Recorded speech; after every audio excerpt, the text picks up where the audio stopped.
اس سے میری دنیا تبدیل ہونا شروع ہوئی. یوٹیوب پر جب میں نے لوگوں کو سننا شروع کیا اس سے میری تبدیل. ڈاکٹر اسرار ہیں, مطلب اب مودودی ہیں, اب ایسے ایسے علاقے احترام لوگ ہیں. ڈاکٹر ذاکر نائک, ان کی بہت ساری باتوں سے اختلاف ہے لیکن بہرحال وہ ایک مضبوط ٹھوس, مطلب ان لوگوں کو جب سننا شروع کیا, جاوید احمد غامدی کو سننا شروع کیا, تو ایک تو وہاں سے تبدیلی آئی.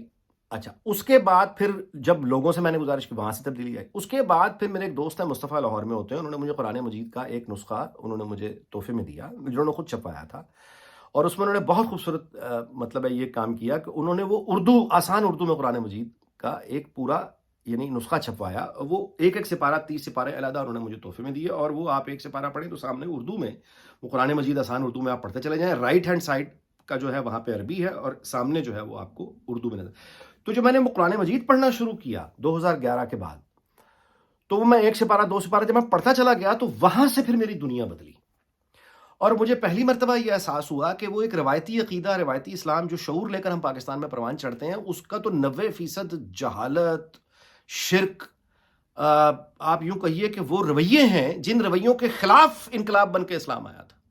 ہم جن موضوعات میں الجھے ہوئے ہیں وہ تو قرآن مجید میں بحثیں ہی کچھ اور ہیں, بالکل ہی اور چیز ہے. اور قرآن مجید جب میں نے وہ پڑھنا شروع کیا, اچھا اس کے بعد جب پلٹ کے دیکھا مولانا طارق جمیل کو, تو جتنا میں ان کا مداح تھا اتنا ہی غصہ, اتنا ہی نفرت, اتنا ہی دکھ, اتنا ہی صدمہ مجھے پہنچا کہ کروڑوں چاہنے والے ہیں آپ کے, میں بھی ان میں شامل تھا, آپ یہ گمراہ کر رہے ہیں, جان بوجھ کر گمراہ کر رہے ہیں. اچھا ایک بات ضرور یاد رکھیے گا, تبلیغی جماعت مولانا طارق جمیل کا پاور بیس تھا. تبلیغی جماعت کی وجہ سے مولانا طارق جمیل یہ ساری دنیا کی سیاحتیں, یہ لیموزین میں جو اپنی تصویریں, یہ بڑے بڑے گھروں میں اپنی تصویریں, یہ ماڈلنگ, یہ جو کچھ سیر و سیاحت, جو کچھ اربوں کے کاروبار, ہاؤسنگ سوسائٹیاں, کپڑوں, یہ سب کی بنیاد تبلیغی جماعت نے مولانا طارق جمیل کو دی ہے. وہ یعنی وہی تبلیغی جماعت مولانا طارق جمیل سے اعلان لا تعلقی کیوں کرتی ہے؟ یعنی تبلیغی جماعت بھی مولانا طارق جمیل سے ڈیٹیچ ہو گئی ہے, علیحدہ ہو گئی ہے, اور اعلان کرتی ہے کہ ان سے ہمارا کوئی تعلق نہیں. کیوں؟ کوئی تو وجہ ہوگی. اب کیا ہے؟ پہلی بات تو دیکھیے یہ ہے, اس بات کو سمجھ لیجئے کہ مولانا طارق جمیل جس شعور کو پروان چڑھاتا ہے, یعنی جس طرح سے یہ جو اس کی اپروچ ہے جس بندے کی, یعنی اس کا کمپیریزن اگر آپ کرنا چاہیں تو ایک تو میں آپ سے سب سے پہلے یہ گزارش کروں گا کہ قرآن مجید کو پڑھیے. عربی زبان اگر آپ کو کمانڈ نہیں ہے, جو کہ زیادہ تر لوگوں کو نہیں ہے میری طرح, یا وہ جانتے نہیں ہیں عربی زبان, بولنا سمجھنا نہیں جانتے, آپ اردو میں اپنی زبان میں قرآن مجید کو پڑھیے. غلامی سے اگر آپ کو کوئی نجات دلا سکتا ہے تو وہ اللہ کی آیات ہیں, اللہ کی سچی کتاب ہے. تو یہ جھوٹے عقیدت کے دیوتا جو بنے ہوئے ہیں یہ سارے پاش پاش ہو جائیں گے. مولانا طارق جمیل نمائشی اسلام, نمائشی دین, یعنی وہ جو نمائش والا ایک پورا شعور ہے, اس کو ترتیب اور پروان چڑھانے میں مولانا طارق جمیل کا بڑا بھیانک کردار ہے, جو کہ نہیں ہونا چاہیے تھا, نہیں ہونا چاہیے تھا. پہلی بات تو یہ کہ جیسے میں نے وہ حضرت عیسیٰ نے بڑی خوبصورت مثال دی ہے کوہ زیتون پہ جو ان کا خطبہ ہے کہ تم نے میرے آباء و اجداد کے دین کو کیا بنا ڈالا. تم لوگ یعنی یہ دین کے نام پہ یہ تو بالکل ایسا کرتے ہو جیسے یہ بڑے شاندار قسم کے مزار ہیں, لیکن ان کی حقیقت یہ کہ اندر ان کے کھوکھلی ہڈیوں کے علاوہ ہی کچھ نہیں. تم لوگ مکھیاں اور مچھروں کو چھانتے رہتے ہو, اونٹ نکل جاتے ہو. اس کا مطلب یہ ہے کہ تم لوگ مذہب کا نام لے کے یہ بڑی بڑی عمارتیں, یہ شان و شوکت, یہ پیسے, یہ شرک, یہ تو خود یہ نہیں تھا. اور دوسرا یہ جو تم یہ مکھیاں اور مچھر یہ جو چھانتے رہتے ہو کہ فلاں نے کپڑے کیسے پہنے تھے, اس عورت نے ہیل کیسی پہنی ہوئی تھی, اس کا دوپٹہ کیسا تھا, اس آدمی نے کپڑے کیسے پہنے ہوئے تھے, کون جوا کھیلتا ہے, کون شراب پیتا ہے, کون کس کے ساتھ یہ ہے, یہ تم مکھیاں جو کون ایسے ہاتھ باندھتا ہے نماز پڑھتے ہوئے, کون کیسے نہیں باندھتا, کون کتنے نوافل پڑھتا ہے, کون یہ وہ اس مسجد میں نہیں جا سکتا, یہ کیا تم کر رہے ہو؟ مکھیاں اور اونٹ کیا نکل رہے ہو؟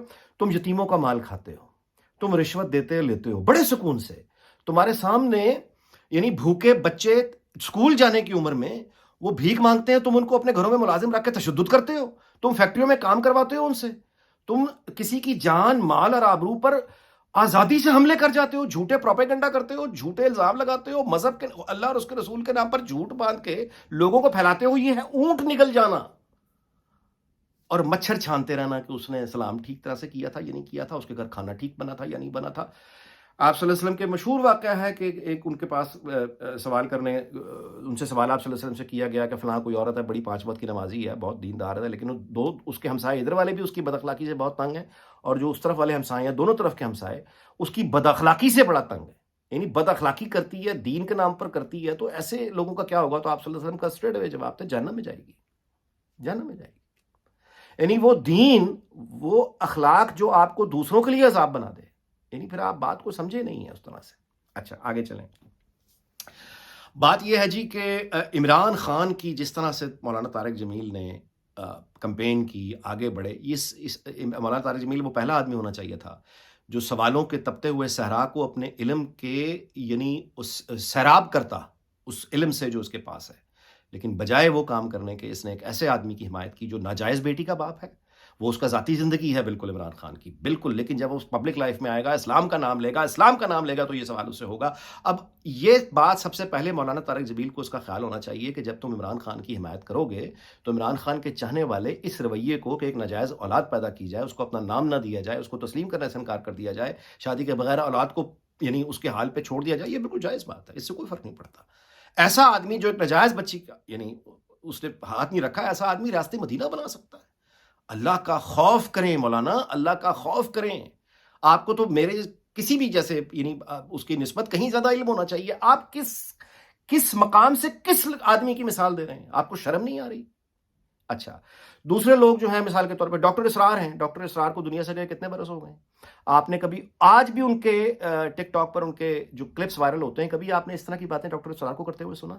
کبھی ڈاکٹر ذاکر نائک، بے شمار فکری اختلاف اپنی جگہ ہے ڈاکٹر ذاکر نائک سے، اسے کبھی اس طرح کی آپ نے چیزیں باندھتے ہوئے سنی؟ کبھی آپ نے مولانا مودودی، بہت نظریات سے اختلاف ہے. میں اختلاف والی باتیں اس لیے آپ کو بتا رہا ہوں کہ اختلاف ہوتے ہوئے بھی احترام ہوتا ہے. تو وہی مولانا طارق جمیل سے بھی اختلاف ہے، احترام ہونا چاہیے. کیوں احترام نہیں ہے؟ کیونکہ یہ مجبور کرتے ہیں اپنے اس طرح کی باتوں سے کہ ان کو پھر سخت لہجے میں جواب دیا جائے تاکہ اس کو سمجھ آئے کہ رک جاؤ. دین کا نام لے کے نوجوان ہمارے پہلے بالکل سمجھنے سے قاصر ہیں، وہ دور بھاگتے ہیں، آپ ان کو مزید یعنی دور بھگا رہے ہیں. اس طرح کی مثالیں دینی ہیں. اچھا آگے چلیں. ڈاکٹر اسرار کی میں بات کر رہا تھا. ڈاکٹر اسرار اور جاوید احمد غامدی کی ایک بحث ہے، وہ رکھی ہوئی ہے یوٹیوب پہ، ضرور دیکھیے گا. اسلامی ریاست کیسی ہونی چاہیے، یعنی مذہب اور ریاست کا کیا تعلق ہوگا. اس کے اوپر ڈاکٹر اسرار اپنا ایک موقف رکھتے ہیں بڑا مضبوط، دوسری طرف جاوید احمد غامدی اپنا ایک موقف رکھتے ہیں بڑا. وہ آپ دیکھیے گا، وہ یوٹیوب پہ پڑی ہوئی ہے. میں نے وہ سنی تو میں یعنی میرا جو نقطہ نظر ہے، غامدی صاحب ایک استاد ہیں، ڈاکٹر اسرار بھی استاد ہیں، لیکن جو غامدی صاحب کا یعنی نقطہ نظر ہے، میں پوری شدت سے اس نقطہ نظر کی حمایت کرتا ہوں. اور میں یہاں پہ بالکل غامدی صاحب کی بات مجھے سمجھ آتی ہے. اس بحث میں ڈاکٹر اسرار جو بات کر رہے ہیں وہ بالکل میری سمجھ سے باہر ہے. لیکن بڑا ریسرچ اسکالر کیا ہوتا ہے کہ ڈاکٹر اسرار آپ کا مخالف نقطہ نظر بیان کرتے ہوئے بھی جو مثالیں دے رہے ہیں اور جو واقعات بتا رہے ہیں اس سے آپ کے علم میں اضافہ ہو رہا ہے. یعنی آپ اپنا مخالف نقطہ نظر سنتے ہوئے بھی واہ واہ کر رہے ہیں، تالیاں بجا رہے ہیں. یہ ہوتا ہے بڑا آدمی. اچھا جماعت اسلامی کے ایک وہ منور حسن، ان کی میں کئی دفعہ دنیا سے جا چکے ہیں، مثال دے چکا ہوں. کیا سادگی تھی اس شخص میں، یعنی وہ سادگی جھلکتی تھی. چاہتا تو وہ بھی بہت امیر بن سکتا تھا. یہ سراج الحق موجودہ امیر جماعت اسلامی جب یہ امیر بنے ہیں تو انہوں نے منصورہ میں کھانے میں 2-4 لوگوں کو بلایا، میں بھی تھا اس میں نے ان کو جا کے بڑے قریب سے دیکھا. اس کی کبھی ایسے لوگ ابھی آپ نے دیکھے لیموزین میں ان کی تصویریں، بڑے بڑے ہوٹلوں میں، حکمرانوں کے درباروں میں، اور جھوٹی گواہی دینا ایک سیاستدان کے حق میں. کوئی بھی سیاستدان ہو جی، کوئی بھی سیاستدان ہو، کوئی فرشتہ نہیں ہے. کسی بھی سیاستدان کے حق میں مذہبی عالم آ کے دین کا تڑکا لگا کے، اللہ معاف کرے، اور وہ کہتا ہے کہ یہ آدمی جو ہے یہ راستے مدینہ یعنی بنائے گا، آپ کو منزل تک پہنچائے گا. سیاست کر رہا ہے دین کا نام لے کے. یہ ہے دین فروشی، یہ ہے مذہب فروشی. یعنی مولانا طارق جمیل اپنے جاننے والوں کو یہ سمجھا رہا ہے، بتا رہا ہے کہ یہ وہ سارے کام جو عمران خان کرتا ہے وہ ٹھیک ہے. وہ پروپیگنڈا کرتا ہے، جھوٹ بولتا ہے، اس کے 1000 جھوٹ ثابت ہیں. مولانا طارق جمیل اس پہ مہر لگاتا ہے کہ ہاں یہ آدمی ٹھیک ہے. یہ ہے وہ ظلم جو سخت سے سخت تنقید کا تقاضا کرتا ہے. آپ سے پوچھا جائے گا. فیض احمد فیض نے ایک نظم لکھی، بڑی خوبصورت موضوع سخن.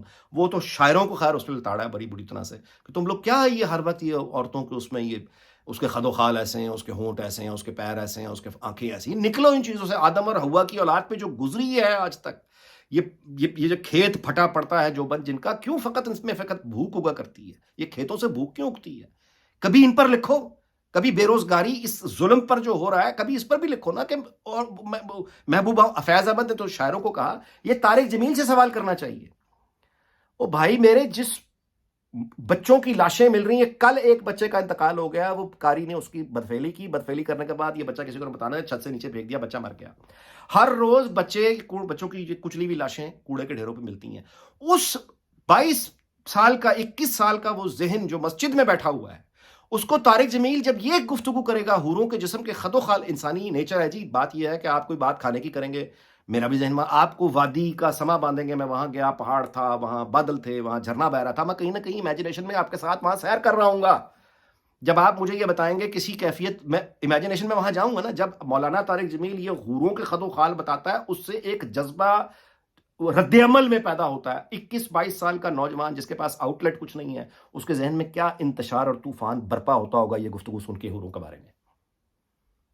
اب حور تو ہے موت کے بعد، دنیا میں کیا ہے؟ دنیا میں عورت ہے، دنیا میں وہ معصوم بچے ہیں جہاں پہ جا کے وہ اپنے ذہن کا انتشار نکالے گا. اس کے ذہن میں تم طوفان برپا کر دیتے ہو اس طرح کی باتیں کر کے. یہ جو خود کش حملہ آور، یہ جو معصوم بے گناہ عورتوں اور بچوں کو آ کے مار دیتے ہیں خود کو خودکش، کس لیے کر رہے ہوتے ہیں؟ حوریں. یہ حوریں، قرآن مجید پڑھیے، اردو ترجمہ پڑھیے، حوروں کے اس طرح کے کہیں تذکرے وہاں نہیں ہیں. یہ چسکے آخرت کو چسکے دار موضوع نہیں ہے، اللہ معاف کرے، یہ بہت سنجیدہ موضوع ہے. ایک دینی عالم کے لیے آخری حتمی سنجیدگی کا موضوع آخرت ہوتا ہے. وہاں پہ یہ دوستوں میں بیٹھ کے یاری دوستی چسکے داری کیا ہے؟ یہ ہے وہ رویہ جس کو سختی سے آگے بڑھ کے روکنے کی ضرورت ہے. فضائل اعمال ایک کتاب ہے، تبلیغ انتہائی کنٹروورشل کتاب ہے. فضائل اعمال مسلمانوں کے فرقے میں مطلب ہے زیادہ تر لوگ نہیں مانتے. آپ فضائل اعمال اٹھا کے اس میں درج قصے بتائے چلے جا رہے ہیں. دیکھیے ویلاگ میں اس بات پہ ختم کرتا ہوں. اللہ کے آخری رسول ہے حضرت محمد صلی اللہ علیہ وسلم. انہوں نے تبلیغ کے لیے کیا طریقہ استعمال کیا؟ انہوں نے قرآن مجید لوگوں تک پہنچایا. آپ صلی اللہ علیہ وسلم کے ساتھیوں نے، صحابہ کرام نے کیا کیا؟ قرآن مجید لوگوں تک پہنچایا. تو یہ اپروچ کہ آپ قرآن مجید کے علاوہ کوئی اور جھوٹے ضعیف حدیثیں، ضعیف روایتیں، قصے، کہانیاں، محفل بازی، داستان گوئی ہے. یہ آپ جھوٹے قصے، کہانیاں، افسانے لے کر لوگوں کو سناتے ہیں. نیت بے شک آپ کی یہ ہے کہ لوگ اسلام کی طرف راغب ہوں، لیکن جو طریقہ آپ صلی اللہ علیہ وسلم نے استعمال نہیں کیا، آپ کیوں اس طریقے پہ چل رہے ہیں؟ اللہ اور اس کے رسول پہ جھوٹ باندھنا حرام ہے، جو مولانا طارق جمیل کرتا ہے. اس لیے سختی سے روکنے کی ضرورت ہے. اور عمل یہ ہے کہ اس آدمی لرز جاتا ہے کہ عمران خان کے ساتھ تم جا کے کھڑے ہوئے ہو، اس کو کہہ رہے ہو، لوگوں کو گواہی دے رہے ہو، لوگوں کے سامنے جھوٹی گواہی دے رہے ہو، ایک عالم دین ہوتے ہوئے خود کو عالم دین کہتے ہو، عمران خان کے ساتھ کھڑے ہوئے ہو. بشرا بی بی نے کیا جو وہ ٹھیک تھا، وہ کرپشن فراگوگی کی ساری ٹھیک تھی. کیا کام ہے تمہارا اس کام میں؟ پھر مجھے سمجھ آئی جب آپ قرآن مجید، میری اپیل ہے آپ سے اردو میں ضرور پڑھیے، جب آپ قرآن مجید پڑھتے ہیں، باقی علماء کو سنتے ہیں، اسکالرز کو سنتے ہیں، پلٹ کر دیکھیے طارق جمیل کو، تو پھر آپ اسی صدمے سے گزریں گے جس سے میں گزرا. پھر آپ کو اتنی ہی تکلیف ہوگی جتنی مجھے ہوئی کہ میں اس آدمی کو کیا سمجھتا تھا، یہ کیا نکلا. یہ ہے وہ تکلیف کا باعث. اس اجازت کے ساتھ کہ اللہ تعالی ہم سب کو دین اور دنیا کی صحیح فہم اور شعور عطا کرے، اور اس دعا کے ساتھ بھی کہ اللہ تعالیٰ پاکستان کو شاد اور آباد رکھے، تمام اس کے ہمسایوں کو شاد اور آباد رکھے. آپ سے اجازت چاہتا ہوں، اگلے ویلاگ میں ملاقات ہوگی. اپنا بہت خیال رکھیے گا. اللہ حافظ.